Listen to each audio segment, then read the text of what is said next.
એક સમય એવો હતો કે એક છોકરો સિમ્પલ ફેમિલીમાં જન્મેલો હતો. ના કોઈ લક્ઝરી, ના કોઈ રોયલ લાઈફ. અને આ છોકરો હતો મુકેશ અંબાણી. પણ આ કહાની શરૂ થાય છે તેના પિતાથી, ધીરુભાઈ અંબાણી. હા, ધીરુભાઈ અંબાણી એક સિમ્પલ પરિવારમાંથી હતા. તેમને યામીન, હા મિત્રો, યામીનમાં પેટ્રોલ પંપ પર કામ પણ કર્યું હતું.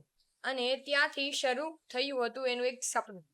હા મિત્રો, મોટા બનવાનું, કંઈક અલગ કરવાનું, કે પછી ભારતમાં આવીને તમને અથવા તેમની કોઈ એવી નાની કંપની શરૂ કરી.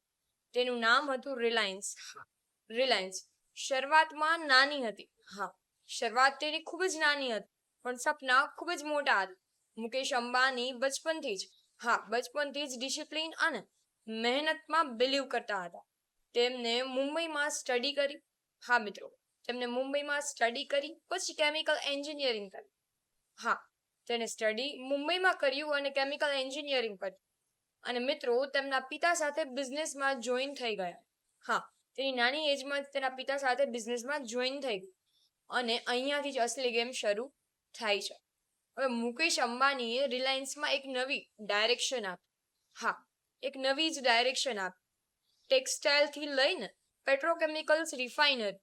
હા મિત્રો, ટેક્સટાઇલથી લઈને પેટ્રોકેમિકલ્સ રિફાઇનરી, ટેલિકોમ સુધી એમ્પાયર બનાવ્યું. તેમની એક ખાસ ક્વોલિટી હતી કે રિસ્ક લેવાની. હા મિત્રો, રિસ્ક લેવાની હિંમત. જરાય પણ ડર્યા વગર. અને લોકો તો ડરતા પણ હોય છે. ત્યારે મુકેશ અંબાણી ઓપોર્ચ્યુનિટી જોઈ અને પછી આવ્યો એક રિવોલ્યુશન. એ શું હતું? તો કે જીવો. હા, બધા લોકો કહે છે કે આ ઇમ્પોસિબલ છે.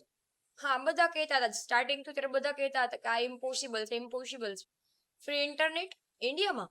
પણ મુકેશ અંબાણીએ કીધું જ હતું. હા, એ ડર્યા નતા, કારણ કે એને જ્યારે જીઓ છે લોન્ચ થયું ત્યારે ઇન્ડિયા ડિજિટલ રિવોલ્યુશનમાં એન્ટ્રી કરી ગઈ હતી. અને આજે ગામમાં ઇન્ટરનેટ છે. અને આ બધું જ પોસિબલ બન્યું છે એક વિઝનથી. હા, એક વિઝનથી પોસિબલ બન્યું છે. આજે મુકેશ અંબાણી ભારતમાં સૌથી અમીર વ્યક્તિમાં સામેલ છે. પણ આ સફળતા પાછળ વર્ષોની મહેનત, રિસ્ક અને પેશન્સ. હા, રિસ્ક અને પેશન્સ હતું. અને આ કહાની આપણે શું શીખવે છે ખબર છે?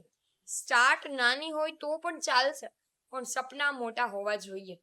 રિસ્ક તો લેવું જ પડશે, ત્યારે જ આપણને ગ્રોથ થશે.